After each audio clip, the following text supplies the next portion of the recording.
What's up? This is Matt, and I'm going to show you a few of my tips on doing some earthen plaster over tire wall. So in the room that I'm actually working on right now, this is what it used to look like. It was a bunch of tires, and we did a bunch of earthen pack out, like cob or earthen pack out, and covered the tires by hand. This is all done by hand, and I'm going to show you. And that's just taking the mud and doing this with a technique, and I'm going to show you my trowel technique over this in the other room. Cool, so here we are. I got my scratch coat right here. I'm putting my brown coat on right now, and then I'm going to sift my earthen plaster and put a finish coat on after this stuff dries. So the technique that I'm using, that I've found to work, is that you start from the bottom up. And I've learned that moisture is a huge binder with earthen plaster. And what you don't want to do, like you would with cement stucco, is soak this wall or wet this wall before.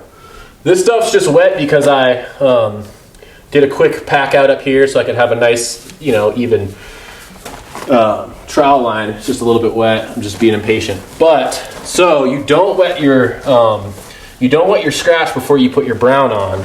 And then, so this is how I've learned that it goes on pretty, it's ornery. It doesn't want to go on that easily. But so, here we go. So what I do this shake method. I take this off here, and it, like I said, it doesn't want to stick. You just got to make it stick.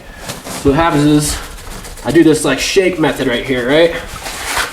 And I smooth, I'm working the mud onto the wall. Some of it you're going to lose a little bit. Leave it. Come back.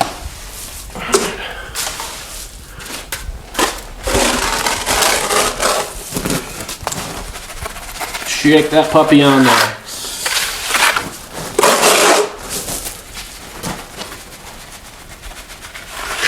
And so you can do big sections like that with shaking it on. I'm going to do one more for you.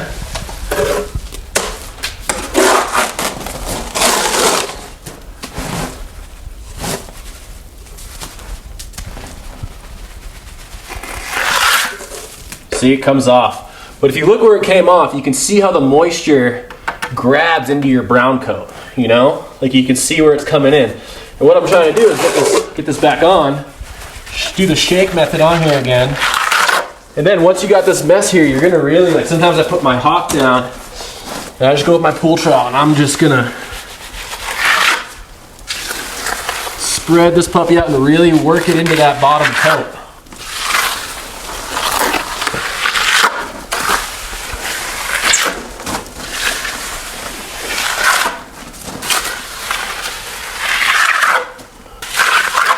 And then you just keep continuing.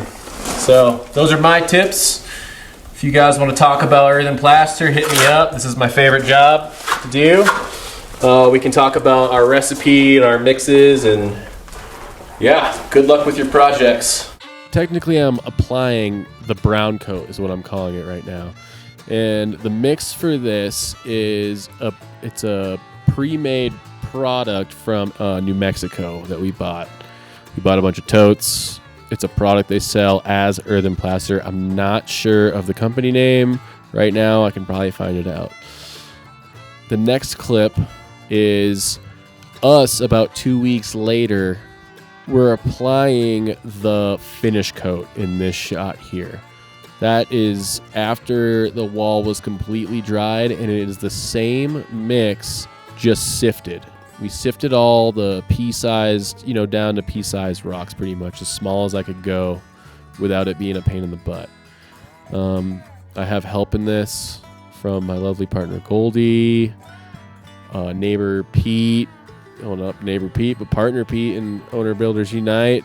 Some new guys in town. They're going to build an earth bag house. Andy and Elizabeth, they're helping us out.